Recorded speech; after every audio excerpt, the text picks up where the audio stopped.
জুলাই অভ্যুত্থানের পর নতুন বাংলাদেশ বিনির্মাণে এবি পার্টি জনগণের আস্থা অর্জনের চেষ্টা করছে বলে জানিয়েছেন দলটির চেয়ারম্যান মুজিবুর রহমান মঞ্জু।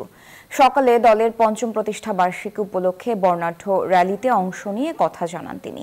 এ সময় এবি পার্টি নমিনেশন বাণিজ্য ও বংশ পরম্পরার রাজনীতির অবসান চায় বলে জানান দলটির সাধারণ সম্পাদক ব্যারিস্টার আসাদুজ্জামান ফুয়াদ।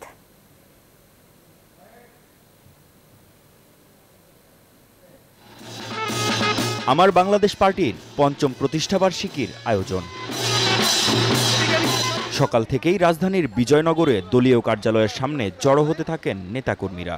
বিভিন্ন রকম ব্যানার, ফেস্টুন, বেলুন আর ব্যান্ড পার্টির তালে স্লোগান দেন তারা। এরপর শুরু হয় র্যালি। র্যালিতে অংশ নেন দলটির কেন্দ্রীয় সব নেতাকর্মীরা। র্যালিটি বিজয়নগর থেকে শুরু হয়ে জাতীয় প্রেস ক্লাবে এসে শেষ হয়। বিগত ফ্যাসিস্ট সরকারের নিপীড়ন আর বাধার কথা উল্লেখ করে দলটির সাধারণ সম্পাদক ব্যারিস্টার বান্ডেল থাকলে প্রতি সেনমানিতে টাকা বাঁচবে।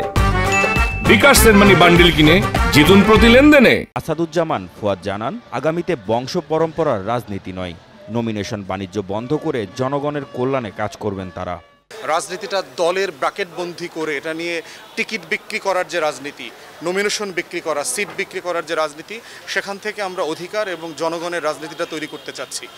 জুলাই অভ্যুত্থানের পর নতুন বাংলাদেশ বিনির্মাণে জনগণের আস্থা অর্জনে কাজ করার কথা জানান দলটির চেয়ারম্যান।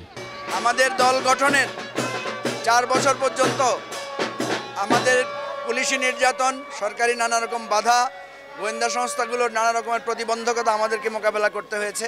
2026 সাল নির্বাচন, জাতীয় নির্বাচনের একটা সম্ভাবনা রয়েছে। আমরা চাই যে আমাদের দলটাকে নির্বাচনের মাধ্যমে তৃণমূলে একটু মানুষের কাছে গ্রহণযোগ্য করার জন্য। এবি পার্টির প্রতিষ্ঠাবার্ষিকী উপলক্ষে সারা দেশেই আলোচনা সভা ও সাংস্কৃতিক অনুষ্ঠান করছে দলটি। 2020 সালের এই দিনে যাত্রা শুরু করলেও 2024 সালে নিবন্ধন পায় দলটি। মাহমুদ হাসান, নিউজ 24, ঢাকা।